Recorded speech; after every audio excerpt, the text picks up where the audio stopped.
My name's Angelo, and welcome to We Want Picks. This is the only channel dedicated to UFC picks and DraftKings lineups run by professional fighters and MMA insiders.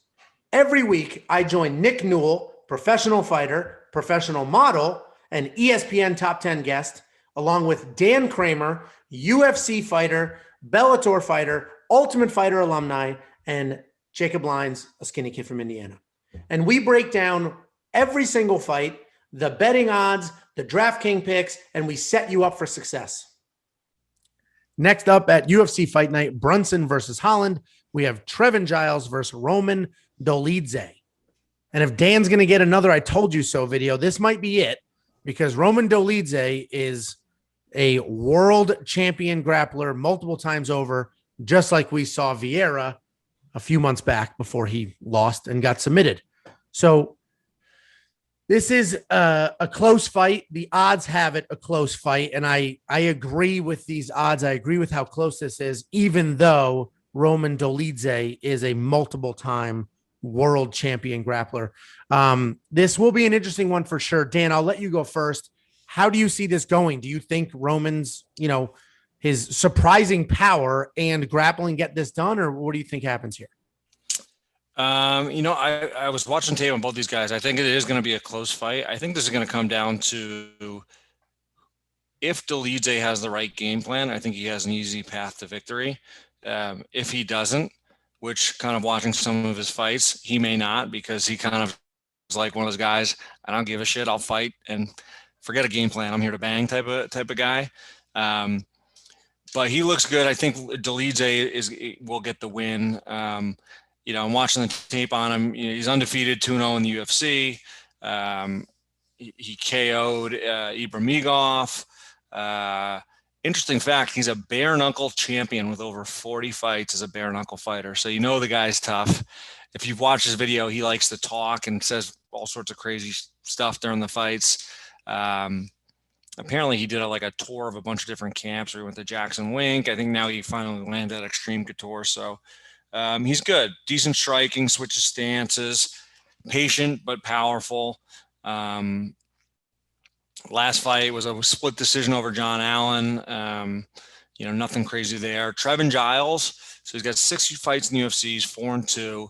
He won over James Krause, split decision, but James Krause literally took that fight on 24 hours notice. He was out there just coaching. So wasn't, too impressive considering those circumstances, and then knocked out Bevan Lewis. So I think Giles is probably going to have the edge striking a little bit. He'll be faster, better boxing, a little bit more powerful, especially early on.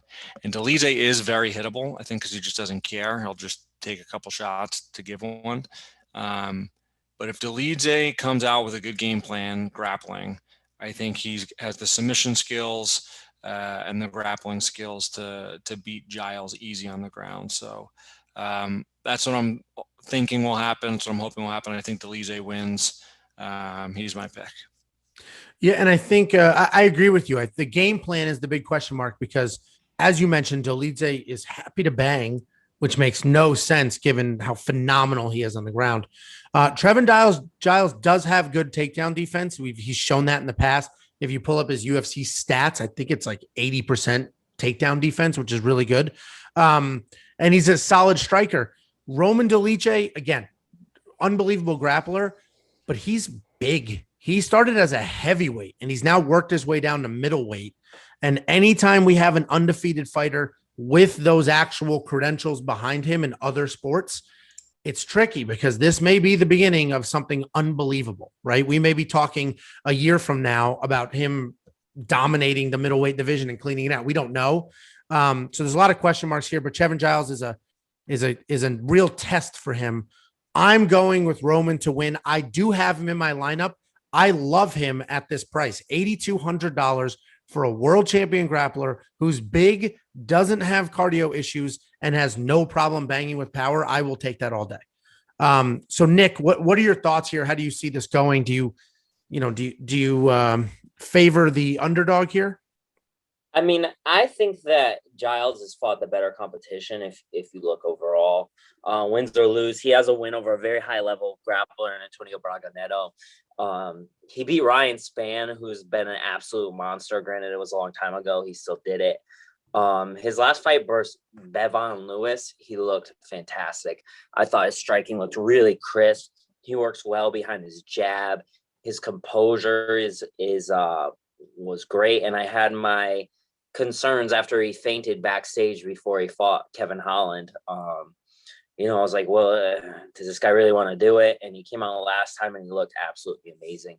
And his fight versus James Krause, he got taken down and kind of worked in that first round. And then the second round, he absolutely took over, but then Krause seemed to get his second wind. And the third round was razor thin. A lot of people thought Krause won, including Krause. Krause is a welterweight that took that fight on a day's notice, who's also fought at 155. Roman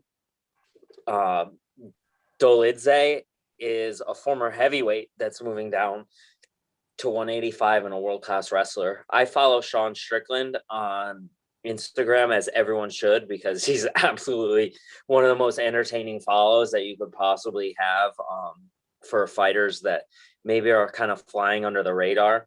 And I've seen videos of Roland Dolidze tossing him around, tossing all these other fighters around, and really getting that takedown.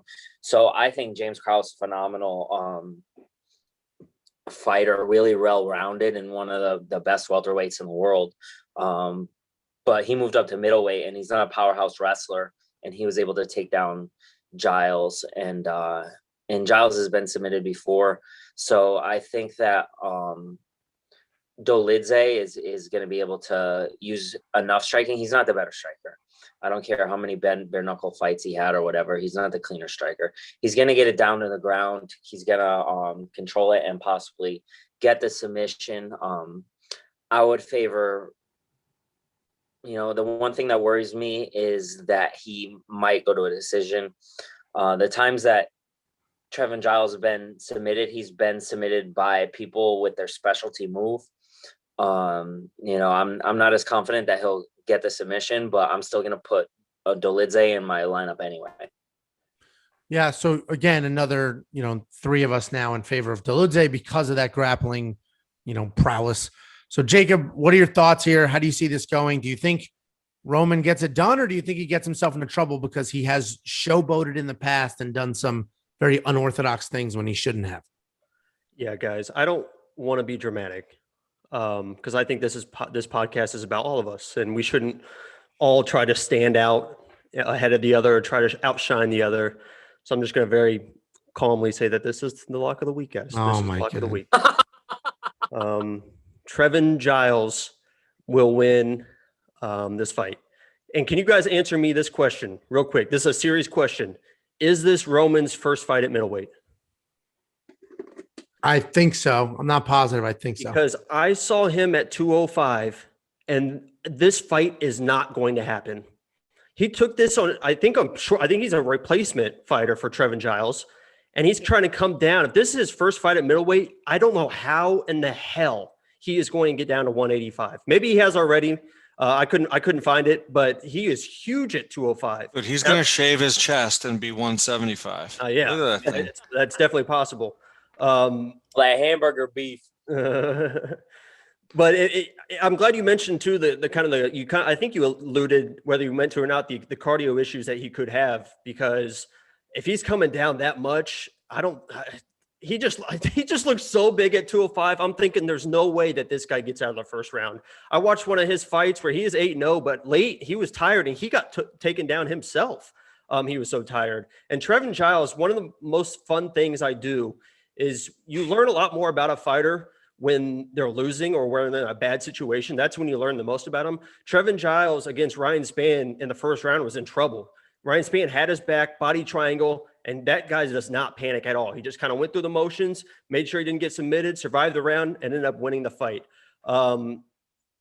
Nick mentioned the fainting versus Holland in July, but he bounced back from that. I just love his mentality. Trevin Giles is a very good fighter who's fought some very good people. This isn't quite as dramatic, I guess, as my normal lock of the weeks, even though I'm not trying to bring attention to myself. It's about all of us. But Roman, I just see him. First of all, I don't see the fight even getting to the fight, so that might be my lock. But I just think Trevin Giles can just weather the storm and find a way to win this fight. So he's my lock of the week. I feel misses one lock of the week, and he's like, "Oh, I always got to pick an underdog." So he finds plus 120 on the card for his next lock of the week. Listen, I'm going to tell you who my lock of the week almost was, and I still might flip it if we get to that fight, and you'll see. You're going to love it. Okay, I bet. The almost lock of the week. We will definitely love that. Stay tuned for the almost lock of the week coming up. The lock is on. It's just not shut. Yeah. That's a good way to put it. Yeah. Turn the dial. So either way, Jacob, I disagree with you again. If you're going to win this lock, good for you. And Trevin Giles is I think he's a Houston police officer. So that's another thing to add in there. For America. I'm doing this for America. Lock of the week for America. Last police officer that fought, I think, was Dawkins, and he did great. So yeah, there you go. And before that, the dude who beat Kimbo Slice. So let's move on to the next fight here. But this one will be interesting. The takedown defense versus the grappling offense, and then any of the wild striking in between. We'll see what happens. Before you go, check out the description below. In there, we have links to our Facebook, our Twitter, our Instagram, and more importantly, to our DraftKings League. Check out the league, join the league, participate in the contests, and as we get going and as you start winning, we're going to start handing out gift cards and participating and doing things like that. So check those out. Every week, there are drops on every fight card. So make sure you check out this channel and our social media on Saturday before the fights start so that you have our most updated lineups and picks.